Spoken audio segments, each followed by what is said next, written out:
Hello everyone, আসসালামু আলাইকুম সবাইকে। কেমন আছো সবাই? আশা করি সবাই অনেক বেশি ভালো আছো। তো আজকে নতুন আরেকটা ভিডিওতে তোমাদের সকলকে স্বাগতম জানাচ্ছি। এবং গত ক্লাসে আমরা বলেছিলাম যে আমরা পার্ট বাই পার্ট 2025 সালে যেগুলো নার্সিং ভর্তি পরীক্ষা এসেছিল পার্ট বাই পার্ট আমরা সবগুলো শেষ করব। এবং গত ক্লাসে আমরা দেখা যাচ্ছে যে কয়েকটা এমসিকিউ সলভ করিয়েছি এবং তারই ধারাবাহিকতায় আজকে আমরা আবার কয়েকটা এমসিকিউ সলভ করবো। এবং এটা পার্ট নাম্বার 1 অলরেডি আপলোড হয়ে গেছে, এটা পার্ট নাম্বার 2। এবং এইরকম করে কয়েকটা পার্টে আমরা সবগুলো এমসিকিউ, নতুন বছরের যে সবগুলো এমসিকিউ সবগুলো আপলোড করব। এবং প্রত্যেকটা আমরা ব্যাখ্যামূলকভাবে আপলোড করতেছি। প্রত্যেকটা এমসিকিউ ভালোভাবে বিশ্লেষণ করে কিভাবে আরো কোশ্চেন আসতে পারে, এই এমসিকিউ এর পরিপ্রেক্ষিতে আরো কিভাবে কোশ্চেন আসতে পারে সেটা কিন্তু ব্যাখ্যা সহ ও আলোচনা করতেছি। তাহলে আমরা যখন একটা আলোচনা করব, আমরা কিন্তু গত ক্লাসে দেখিয়েছিলাম যখন আমরা একটা এমসিকিউ আলোচনা করি, চারটে যে অপশন আছে চারটে বিশ্লেষণ করি, তাই না? তো আমরা এবার দেখবো যে আর বাকি এমসিকিউ গুলা, যেহেতু 9টা হয়ে গেছে অলরেডি, বাকি 10 নাম্বার থেকে আমরা শুরু করতেছি এবং এরকম করে আমরা 100টা ইনশাল্লাহ আপলোড দেওয়ার চেষ্টা করব। এবং যেহেতু আমরা ব্যাখ্যামূলকভাবে নিচ্ছি, ব্যাখ্যামূলকভাবে, তা কিন্তু সময় সাপেক্ষ, একটু বেশি সময় নিচ্ছে। দেখা যাচ্ছে যে আমরা 100টা এমসিকিউ অনেক ক্ষেত্রে 100 মিনিটেও কভার করে দিতে পারতাম, কিন্তু তা আমরা করতেছি না। আমরা একটা এমসিকিউ 5 মিনিট ধরে বোঝাচ্ছি, যাতে করে পাঁচটায় এই চারটা অপশনে বিশ্লেষণ করতে পারো। এবং এর ধারাবাহিকতায় যে যে কোশ্চেন আসতে পারে, এর অন্য কি কি ব্যবহার আছে, এগুলো কিন্তু আমি শিখে দিচ্ছি। ঠিক আছে, তো আমরা দেখো একটু শুরু করি। এই কোশ্চেনটা দেখো, 2 months have passed, মানে কমপ্লিট দ্য সেন্টেন্স। তার আগে এটা যেহেতু ইংলিশ, এর ইংলিশের আগে আমি একটা কাজ করব। এরপরে একটা কোশ্চেন আছে, দেখো লালা গ্রন্থি, এইটাকে শেষ করার চেষ্টা করবো, তারপরে আবার ওটাতে ব্যাক যাবো, কারণ আছে। কারণ এইটাকে দেখো একটু, কোনটি লালা গ্রন্থি, 11 নম্বর বলেছে কোনটি লালা গ্রন্থি। তাহলে খেয়াল করো, লালা গ্রন্থি কোনটি অপশন আছে? অগ্নাশয়, প্যারোটিড গ্রন্থি, আন্তিক গ্রন্থি, গ্যাস্ট্রিক গ্রন্থি, তাই না? এখন আমরা দেখব এই কয়েকটার মধ্যে কোনটা হলো লালা গ্রন্থি। তো আমরা জানি লালা গ্রন্থি হলো 3 প্রকার হতে পারে। লালা গ্রন্থি কয় প্রকার হতে পারে? 3 প্রকার। তাহলে এটাও দেখতে হবে লালা গ্রন্থি কয় প্রকার। আগে আমি বিশ্লেষণ করে দেই, তারপর তোমরা অ্যান্সার বের করে দেবা। দেখো লালা গ্রন্থি কয় প্রকার? লালা গ্রন্থি 3 প্রকার। লালা গ্রন্থি 3 প্রকার। দেখো আমরা আগে লালা গ্রন্থিটা বিশ্লেষণ করি, তারপরে বাকি যে অপশনগুলো আছে সবগুলো বিশ্লেষণ করব। ঠিক আছে, তা লালা গ্রন্থি 3 প্রকারের মধ্যে, এই 3 প্রকারের মধ্যে প্রথম একটা প্রকারকে আমরা বলি প্যারোটিড গ্রন্থি, কারণ সবচেয়ে বড়। প্যারোটিড গ্রন্থি লালা গ্রন্থির মধ্যে সবচেয়ে বড়। আর দুই নাম্বার হলো সাবমেন্ডিবুলার গ্রন্থি,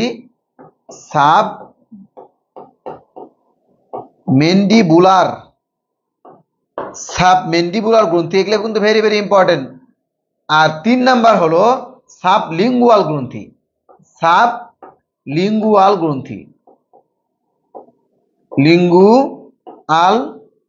গ্রন্থি। এবং আমরা যে এরকম করে প্রত্যেকটা এমসিকিউ একটা সলভ করতে গিয়ে আমরা পুরো ব্যাখ্যা আনতেছি, তুমি কোনো প্ল্যাটফর্মে এরকম করে পাবা না যে একটা এমসিকিউ সলভ করতে গিয়ে পুরো ব্যাখ্যা এনেছে। এবং আমি বারবার বলতেছি, তোমরা সিক্রেট একটা টেকনিক হলো নার্সিং ভর্তি পরীক্ষায় চান্স পাওয়ার সিক্রেট একটা টেকনিক হলো কোশ্চেন ব্যাংক অ্যানালাইসিস করা। বারবার যে কথাটা বলে রাখি, এই কথাটা কেন এত বেশি গুরুত্ব দিয়ে আমি বলি, কারণটা হলো তুমি দেখবে প্রত্যক্ষ পরোক্ষভাবে বারবার এখান থেকে আসবে। হয়তো এবার আসছে লালা গ্রন্থি কোনটি, গতবার আসতে পারে এরকম করে নিচের কোনটি লালা গ্রন্থি নয়, যেহেতু লালা গ্রন্থির সংখ্যা হলো আমাদের 3 প্রকার। আচ্ছা, এখন দেখো আসতেও পারে লালা গ্রন্থি কয় প্রকার, তাহলে আমরা মনে রাখতে হবে লালা গ্রন্থি 3 প্রকার। এবার খেয়াল করো, এই লালা গ্রন্থি যে 3 প্রকার হলো, এই 3 প্রকার প্রত্যেকটা 2টি করে থাকে। প্রকারভেদ 3টি, যে 3টি নাম 3টি, কিন্তু প্যারোটিড গ্রন্থি আমাদের বডিতে 2টা থাকবে, সাবমেন্ডিবুলার থাকবে 2টা, সাবলিঙ্গুয়াল থাকবে 2টা। তারপরে আমি যদি বলি সর্বমোট লালা গ্রন্থি কয়টা, তাহলে আমরা বলবো সর্বমোট লালা গ্রন্থি হলো 6টি। আবার বলে দিচ্ছি, এটা অনেক বেশি ইম্পর্টেন্ট, সর্বমোট লালা গ্রন্থি 6টি। বা যদি বলে লালা গ্রন্থি কত প্রকার, তখন আমরা বলবো 3 প্রকার। তাহলে আমরা এখানে লিখি সর্বমোট লালা গ্রন্থি হলো, সর্বমোট লালা গ্রন্থি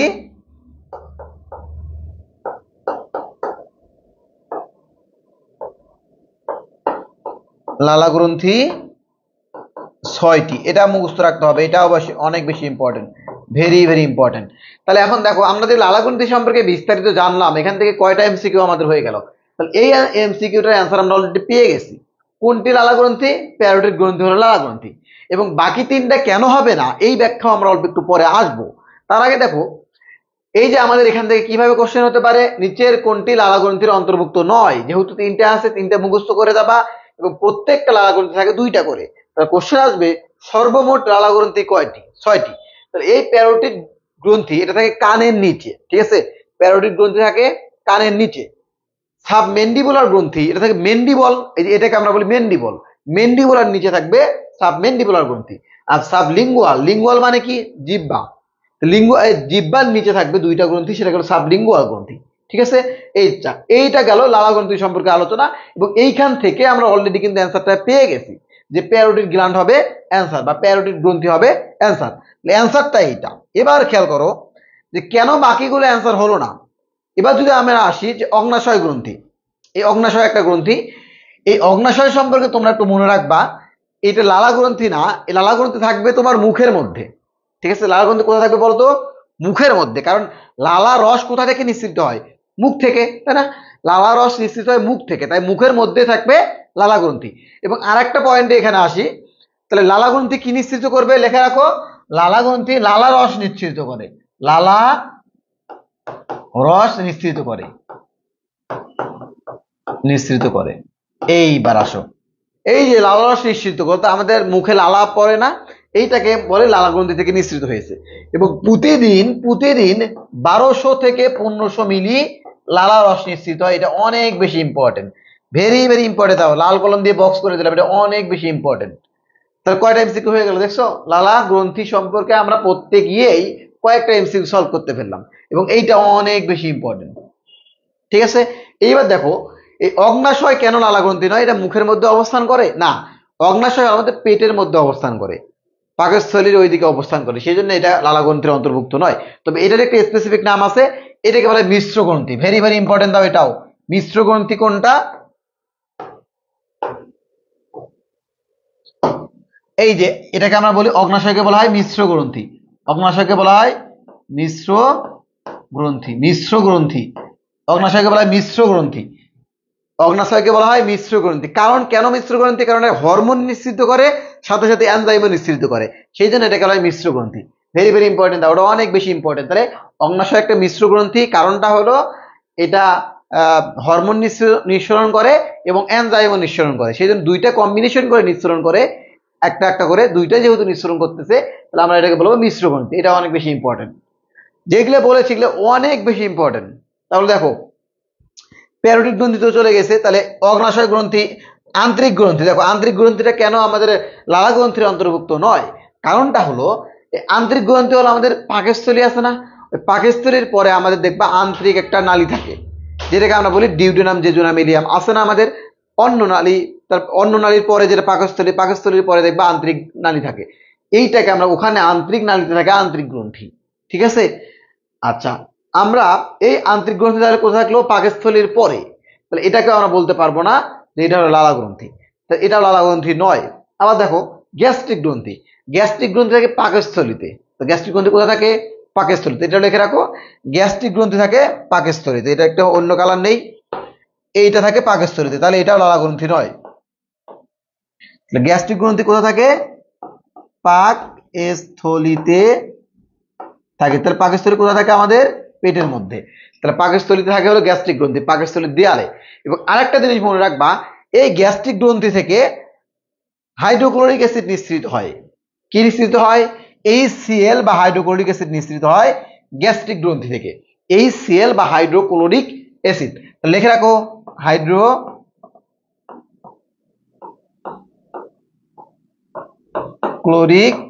অ্যাসিড। হাইড্রোক্লোরিক অ্যাসিড নিঃসৃত হয় কোথা থেকে? হাইড্রোক্লোরিক অ্যাসিড নিঃসৃত হয় গ্যাস্ট্রিক গ্রন্থি থেকে। এবং তোমরা খেয়াল করে দেখো, তোমরাই আমাকে বলো, তুমি যেখানেই পড়ো তোমাকে একটা এমসিকিউ করতে এত ব্যাখ্যা দিয়েছে? জীবনে দেয়নি।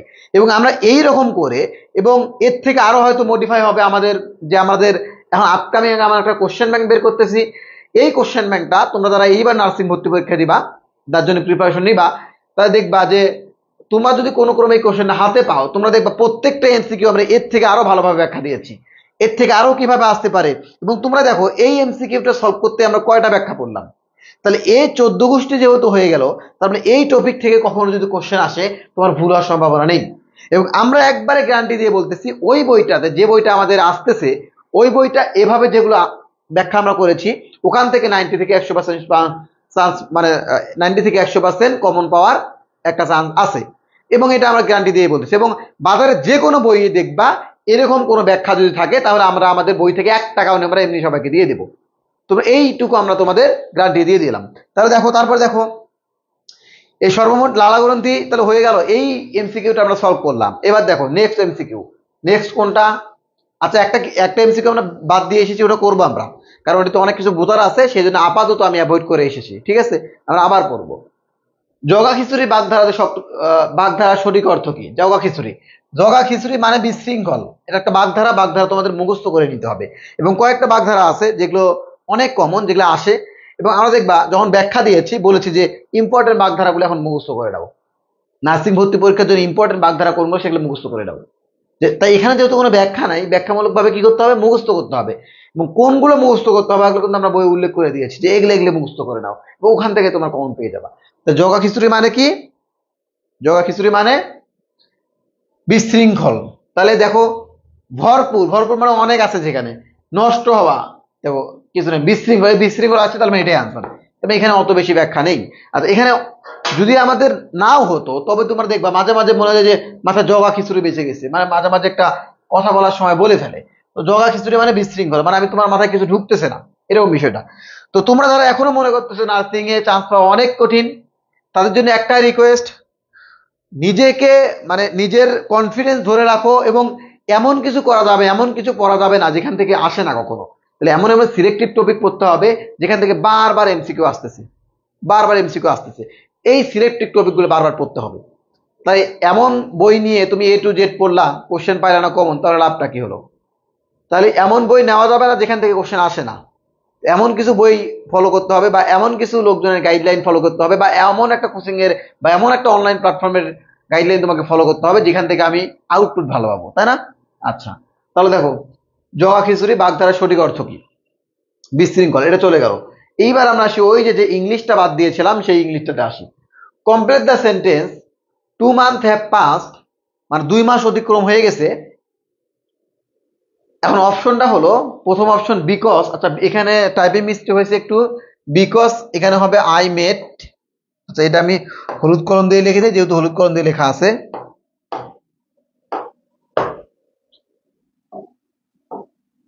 আই মেট ইউ, এখানে টাইপিং মিস্টেক হয়েছিল। আচ্ছা তবুও ওটা অ্যান্সার হবে না। আচ্ছা দেখো 2 মাস অতিক্রম হয়েছে বিকজ আই মেট ইউ, কারণ আমি তোমার সাথে দেখা করেছিলাম, এটা কোনো হলো কোনো, আমাদের শব্দের সাথে তো মিল নেই। তাহলে আমরা জেনেছিলাম যে সিন্সের ব্যবহার শিখেছিলাম কিছু, SINCE, সিন্সের ব্যবহার। এই সিন্সের ব্যবহারের মধ্যে এটা আছে। এবং তোমরা খেয়াল করো, আমরা যখন প্রেজেন্ট পারফেক্ট টেন্স বা পাস্ট পারফেক্ট টেন্স পড়েছিলাম, ওখানে কিন্তু এটা পড়েছিলাম যে সিন্সের ব্যবহারে আমরা পড়েছিলাম। এবং সিন্সের মোস্ট একটা ব্যবহার, এটা অনেক ইম্পর্টেন্ট সিন্সের ব্যবহার, এবং এটা একটা মেডিকেলের কোশ্চেন, বুঝছো? যে সিন্সের ব্যবহার হলো, সিন্সের প্রথম অংশ যদি প্রেজেন্ট পারফেক্ট টেন্স হয়, পরের অংশ পাস্ট পারফেক্ট টেন্স হয়। আমি আবার বলে দিচ্ছি, সিন্সের প্রথম অংশ যদি প্রেজেন্ট পারফেক্ট টেন্স হয়, পরের অংশ পাস্ট পারফেক্ট টেন্স হয়। তাহলে আমরা টেন্সের গঠন কিভাবে পড়েছিলাম? ওই যে স্ট্রাকচার, আমি বলেছিলাম টেন্সের স্ট্রাকচার তোমাকে মুখস্থ রাখতে হবে। এবং আমরা যখন টেন্স পড়িয়েছিলাম বলেছিলাম প্রত্যেকটা টেন্সের স্ট্রাকচার মুখস্থ রাখো, প্রত্যেকটা টেন্সের স্ট্রাকচার মুখস্থ রাখো, এগুলো অনেক ইম্পর্টেন্ট। এবার আসো এই সিন্সের ব্যবহারে, যেটা আমি বললাম সিন্সের ব্যবহার কি, সিন্সের ব্যবহারে যদি প্রথম অংশ পাস্ট ইনডিফিনিট হয়, প্রেজেন্ট পারফেক্ট প্রথম অংশ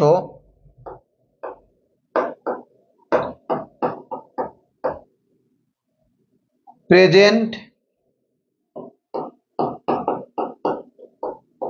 পারফেক্ট হলে পরের অংশ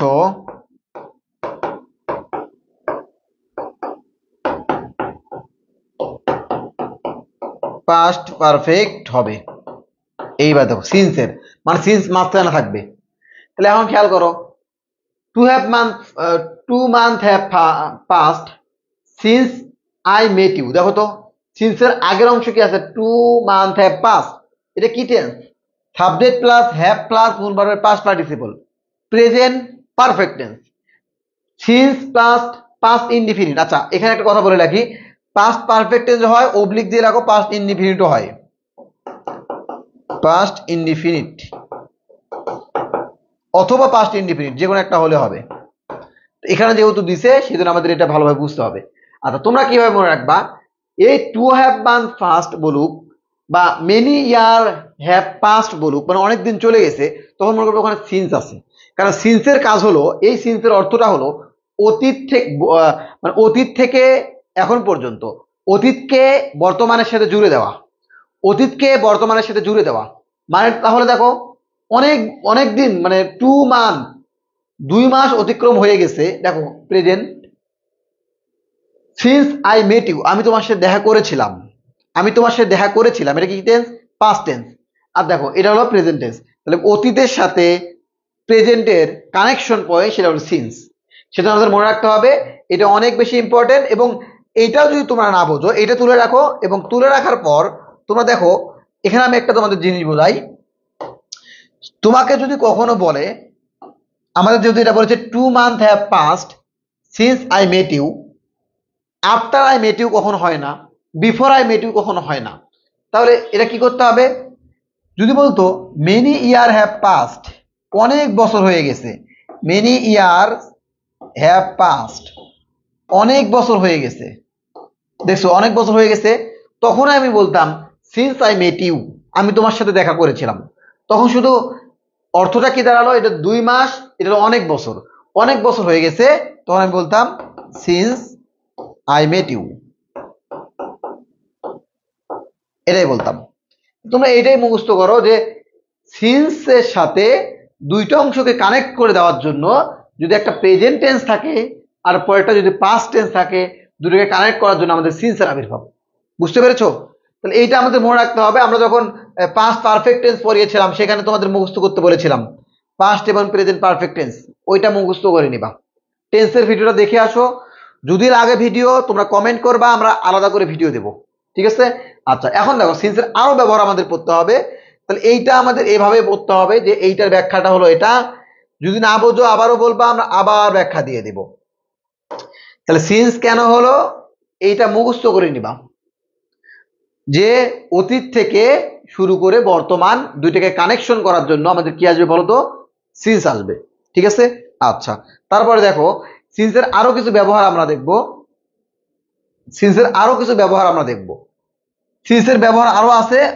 প্রেজেন্ট যখন আমরা যখন প্রেজেন্ট পারফেক্ট কন্টিনিউয়াস টেন্স ব্যবহার করি, সিন্সের তাহলে আরো একটা অর্থ হতে, হতে থেকে, হতে বা তখন থেকে, হতে বা থেকে, এই অর্থেও আমরা সিন্স ব্যবহার করি। দেখো আমি যদি বলি present perfect continuous tense, I have been reading for, I have been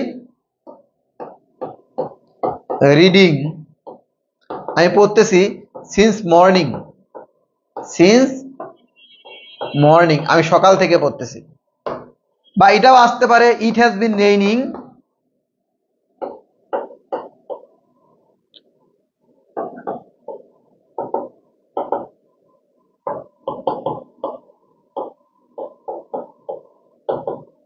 since morning.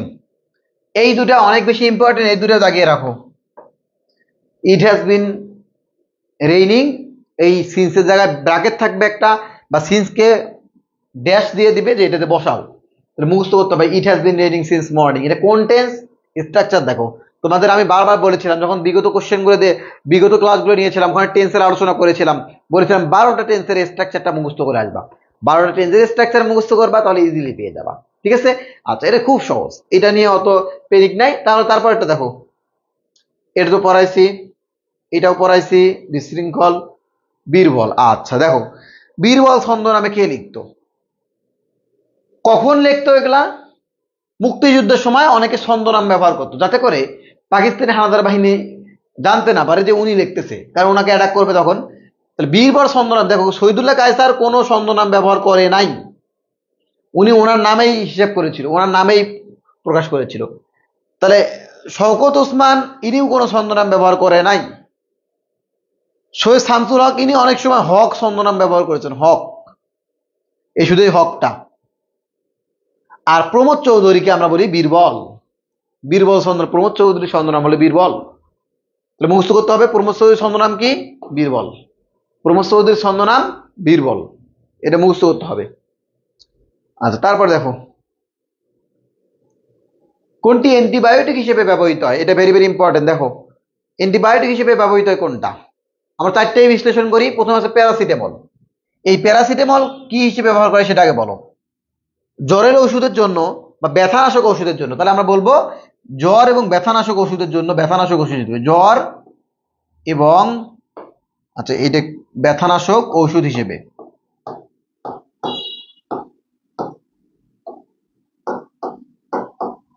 জ্বর এবং ব্যথানাশক ঔষধ হলো প্যারাসিটামল, এটা মনে রাখতে হবে, ভেরি ভেরি ইম্পর্টেন্ট। এগুলা এই চারটা ভেরি ভেরি ইম্পর্টেন্ট। যেগুলো ইম্পর্টেন্ট না সেগুলো আমরা করেছি না। অনেক এমসিকিউ আছে যেগুলো বিশ্লেষণ করতে হবে না, একটা মুখস্থ করলেও হবে, সেগুলো কিন্তু আমরা ওভাবেই পড়াচ্ছি, ঠিক আছে? সেগুলো অত বিশ্লেষণ করতে হবে না। আমরা যেগুলো বলে দিচ্ছি যে এগুলো অনেক বেশি ইম্পর্টেন্ট, চারটা এমসিকিউ সলভ করতে হবে, চারটা অপশনে বিশ্লেষণ করতে হবে, তখন কিন্তু আমরা বলে দিচ্ছি এবং সেই অনুযায়ী পড়াচ্ছি। যেমন এটার ক্ষেত্রে আমরা বলবো যে চারটে বিশ্লেষণ করতে হবে।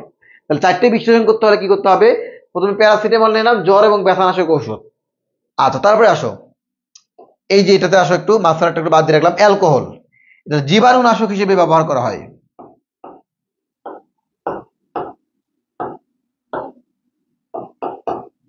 জীবাণুনাশক হিসেবে ব্যবহৃত হয়,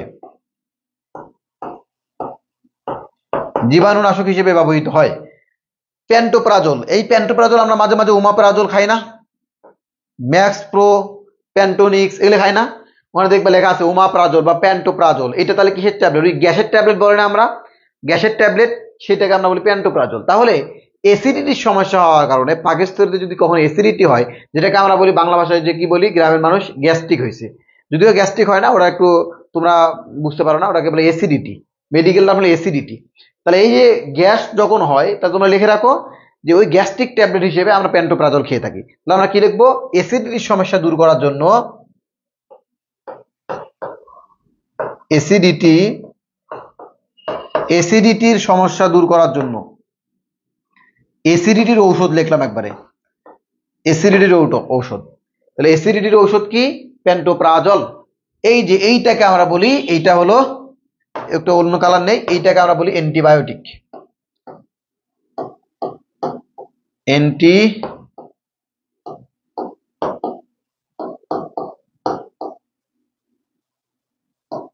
অ্যান্টিবায়োটিক হিসেবে কাজ করে।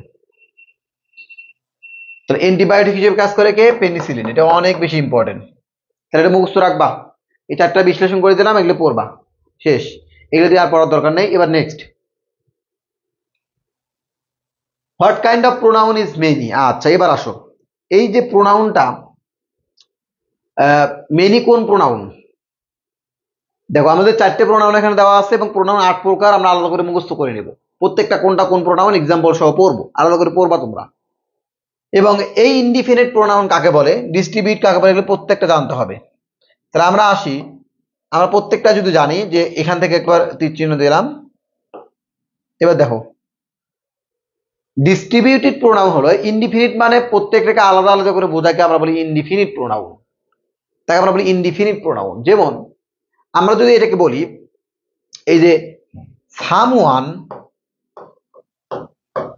এভরিওয়ান, মেনি, মানে অনেক কয়জন আছে, সাম, আরো যেগুলো আছে, এগুলাকে আমরা বলবো ইনডিফিনিট প্রোনাউন। তাহলে দেখছো, এটা বোঝা যাচ্ছে যে মেনি একটা ইনডিফিনিট প্রোনাউন অন্তর্ভুক্ত। তারপরে আসো আরেকটা কালি নেই, এগুলো আমরা কিন্তু বক্স করে দিয়েছিলাম, যারা আমাদের পেইড ব্যাচের স্টুডেন্ট ছিল বক্স করে দিয়েছিলাম। এবার তাহলে অবশ্যই এখান থেকে আসতে পারে, যেহেতু একবার ইনডিফিনিট প্রোনাউন আসছে, তাহলে এই কোশ্চেনটা এভাবে আসতে পারে, হোয়াট ইজ দা, মানে এমনিতে বলে দিল what kind of pronoun is many দিয়ে দিছে, এবার বললো which one is the indefinite pronoun, এভাবে আসলো which one is the indefinite pronoun, মানে নিচের কোনটি ইনডিফিনিট প্রোনাউন, তখন কিন্তু তোমাকে মেনি অপশন থাকতে পারে, তাই উল্টো ভাবে আসতে পারে কোশ্চেনটা। ডিস্ট্রিবিউটিভ প্রোনাউন কি জিনিস? পৃথক করে দেওয়া। ডিস্ট্রিবিউটিভ প্রোনাউন মানে পৃথক করে দেওয়া, মানে ডিস্ট্রিবিউট করে দেওয়া। তার মানে আমরা যদি বলি এই ডিস্ট্রিবিউটিভ প্রোনাউনটা মানে আমার এর আছে এর নাই, এর আছে এর নাই, যেমন either dot dot or, neither dot dot নর, মানে এও হতে পারে এও হতে পারে। আমরা কি বলেছিলাম তাহলে এই either either dot dot or, তারপরে নেইদার ডট ডট নর, এইগুলো হলো আমাদের distributive pronoun.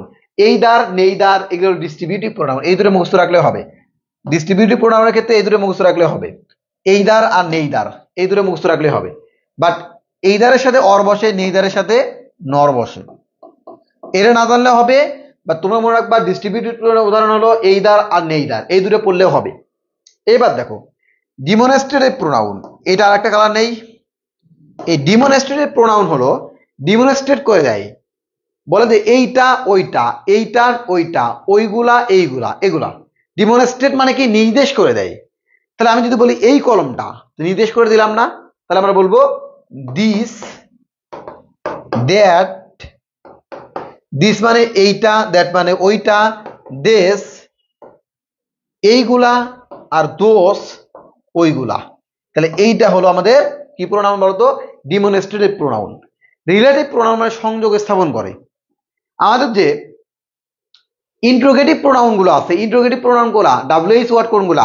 What, who, how, তারপরে হোম, এগুলো আমাদের হলো ইন্ট্রোগেটিভ প্রোনাউন। এই ইন্ট্রোগেটিভ প্রোনাউন গুলোকে আমরা বলবো রিলেটিভ প্রোনাউন। কখন?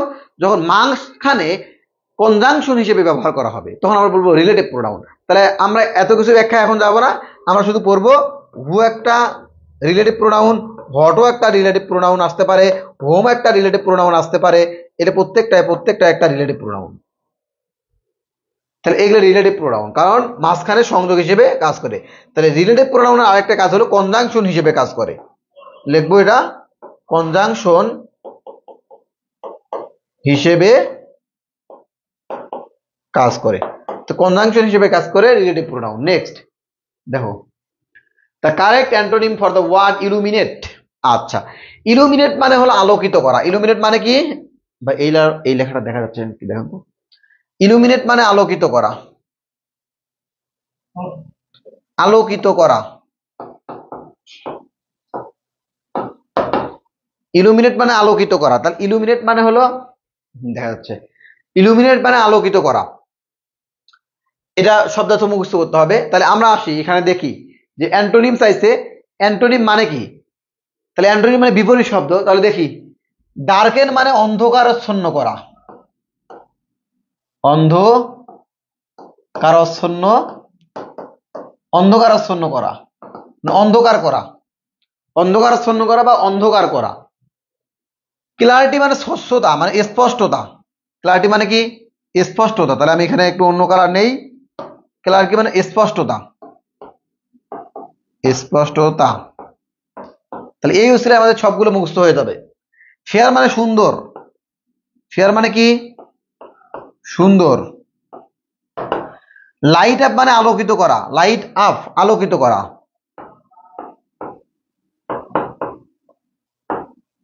এবার তোমরা আমাকে বলো কোনটা হবে। অ্যান্টোনিম মানে বিপরীত শব্দ। তাহলে তো আমি যেহেতু চারটে স্পষ্ট করে দিলাম, এখন তোমরা আমাকে বলো আলোকিত করা, তাহলে বিপরীত শব্দ হবে অন্ধকারাচ্ছন্ন করা, মানে ডার্কেন। তাহলে অ্যান্সারটা হবে ডার্কেন। এবার যদি আমাকে বলতো the correct synonym for the word illuminate, মানে তখন বলতো যে সমার্থক শব্দ কোনটা, তাহলে আমরা কিন্তু অ্যান্সারটা তখন এটা হতো লাইট আপ। কারণ এখানে আলোকিত করা এর সমার্থক বা সিনোনিম হবে লাইট আপ, আলোকিত করা। নেক্সট কোশ্চেন, রক্তচাপ মাপার যন্ত্রের নাম কি? রক্তচাপ মাপার যন্ত্রের নাম। আচ্ছা, আমরা চারটে বিশ্লেষণ করি, তারপরে তোমরা বলে দিবা। দেখো, ব্যারোমিটার। ব্যারোমিটার হলো, ব্যারোমিটার কোথায় ব্যবহার করা হয়? আমরা যখন জলবায়ু পরিমাপ করি, তাহলে রক্তচাপ মাপার যন্ত্রের নাম। তাহলে দেখো, এই ব্যারোমিটার মানে হলো বায়ুচাপ মাপার যন্ত্র।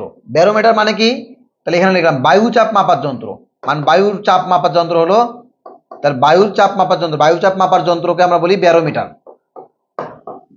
বায়ুর চাপ মাপার যন্ত্রকে আমরা বলি ব্যারোমিটার। বায়ুর চাপ মাপার যন্ত্র কি?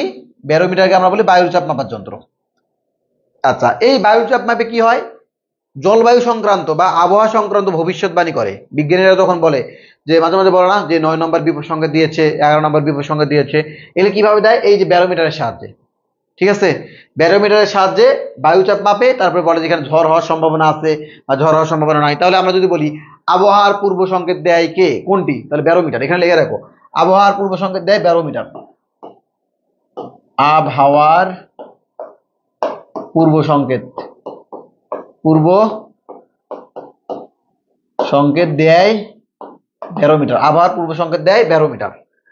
এবার আসো অডিওমিটার। অডিওমিটার মানে, অডিও গান শুনি না আমরা, অডিওমিটার মানে শোনার জন্য, অনেকে দেখবা কানের অসুবিধা আছে, কানের সমস্যা, শুনতে পারে না, তাহলে শোনার জন্য শোনার যন্ত্রটার নাম হলো অডিওমিটার। তাহলে শব্দ শোনার যন্ত্রের নাম অডিওমিটার, শব্দ শোনার যন্ত্র হলো অডিওমিটার। গেল। এইবার আসো স্ফিগমোম্যানোমিটার। এই স্ফিগমোম্যানোমিটার মানে হলো রক্তচাপ মাপার যন্ত্র। কোনটা জানো? তো যখন হঠাৎ করে দেখবা প্রেশার বেড়ে গেছে, এখানে দেয় না, দিয়ে প্রেশার মাপে না, ওইটাকে আমরা বলি স্ফিগমোম্যানোমিটার, রক্তচাপ মাপার যন্ত্র। রক্তচাপ মাপার যন্ত্র, রক্তচাপ মাপার যন্ত্র, রক্তচাপ মাপার যন্ত্র। আর হলো অপ্টিমিটার, আর একটা হলো অপ্টিমিটার। এই অপ্টিমিটারটা হলো, আমরা যখন অপ্টিমিটার সম্পর্কে আলোচনা করব, তো অপ্টিমিটারটা কি জিনিস? তাহলে অপ্টিমিটার হলো, আচ্ছা এখানে প্রচুর গরম, সেই জন্য একটু মাঝে মাঝে একটু হাঁটাচলা করা লাগতেছে। অপ্টিমিটারটা হলো অপটিক্স কথার শিরোনামে অপটিক্স। অপটিক্স মানে কি জানো? আলোক সম্পর্কিত, চোখ সম্পর্কিত, চোখ সম্পর্কিত বিজ্ঞানকে বলা হয় অপটিক্স।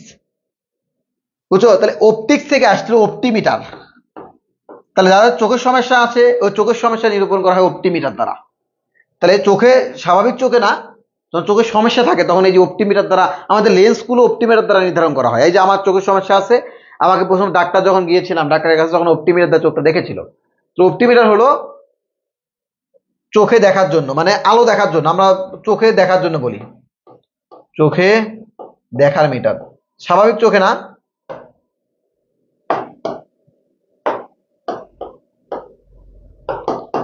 চোখ দেখার মিটার বা চোখ দেখার যন্ত্র। এই যে শেষ। এবার আসো, এই কটাতে আমরা শিখলাম। এই কটা শেখার পরে আমাদের দেখো 4টে অপশন বিশ্লেষণ করলাম। তার পাশাপাশি এই স্ফিগমোম্যানোমিটার, তাহলে কি আমাদের অ্যান্সারটা হলো স্ফিগমোম্যানোমিটার মানে রক্তচাপ মাপার যন্ত্র। তো রক্তচাপ মাপার সময় আমাদের কয়েকটা বিষয় মাথায় রাখতে হবে। সেটা হলো স্বাভাবিক রক্তচাপ কত, সেটা আমাকে আগে জানতে হবে। তার ওইটা অনুযায়ী আমাকে বলতে হবে যে রক্তচাপ এখন বেশি হয়েছে বা রক্তচাপ এখন কমে আছে, লো প্রেশার বা হাই প্রেশার, তখন আমাকে বলতে হবে। স্বাভাবিকটা আগে জানতে হবে, এবং স্বাভাবিক আমাদের প্রেশারটা হলো 80 থেকে 120, 80 থেকে 120 মিলিমিটার মার্কারি, মিলিমিটার মার্কারি। এই প্রেশারটা আগে আমাদের থাকে, সবার জন্য এটা প্রযোজ্য, আমাদের প্রেশার সবারই থাকে। অনেকে বলে না যে ওর প্রেশার আছে, প্রেশার সবারই আছে, একটা হাই প্রেশার, একটা লো প্রেশার, আর একটা হলো স্বাভাবিক প্রেশার। আমাদের স্বাভাবিক প্রেশার হলো 80 থেকে 120, এর মধ্যে যদি থাকে আমরা বলি সেটা স্বাভাবিক প্রেশার। এইটাও অনেকবার এসেছিল, এবং মেডিকেলেরও একটা কোশ্চেন এটা, তাহলে তোমাদের নার্সিংও আসতে পারে। তাই আমাদের রক্তচাপের স্বাভাবিক চাপ কত? 80 থেকে 120 মিলিমিটার মার্কারি, 80 থেকে 120 মিলিমিটার মার্কারি। শুধু সংখ্যাটা মুখস্থ করো, 80 থেকে 120। এবং এই 80কে আমরা বলি সিস্টোলিক চাপ। আচ্ছা তার আগে বলি, এই 80 থেকে 120 এর উপরে গেলে আমরা বলবো হাই প্রেশার, 80 থেকে 120 এর নিচে আসলে তাকে আমরা বলবো লো প্রেশার। আর এই 80কে আমরা বলি সিস্টোলিক চাপ। কি বলি? সিস্টোলিক চাপ, সিস্টোলিক চাপ। আর এই 100টাকে আমরা বলি, আচ্ছা সরি একটু ভুল হয়েছে, এই সিস্টোলিক চাপটা এইটা হলো সিস্টোলিক চাপ। আচ্ছা আমরা অন্য একটা পেজ নেই, যেহেতু এখানে একটু বোঝা যাচ্ছে না। দেখো এখানে একটা পেজ নেই, আমরা কি নিয়েছিলাম ওখানে, যে 80 থেকে 120 মিলিমিটার মার্কারি, এইটা হলো আমাদের স্বাভাবিক রক্তচাপ। তাহলে এখানে আমি লিখলাম স্বাভাবিক রক্তচাপ। এবার তাহলে এর থেকে বেশি হলে কি হবে? এর থেকে বেশি হলে হাই প্রেশার, লো হলে, এর থেকে কম হলে লো প্রেশার। আর এই যে এটাকে আমরা বলি ডায়াস্টোলিক রক্তচাপ, কমটাকে বলা হয় ডায়াস্টোলিক। তাহলে আমাকে যদি বলে আমাদের শরীরে ডায়াস্টোলিক রক্তচাপ কত, ডায়াস্টোলিক, আচ্ছা এটা ডায়াস্টোলিক রক্তচাপ,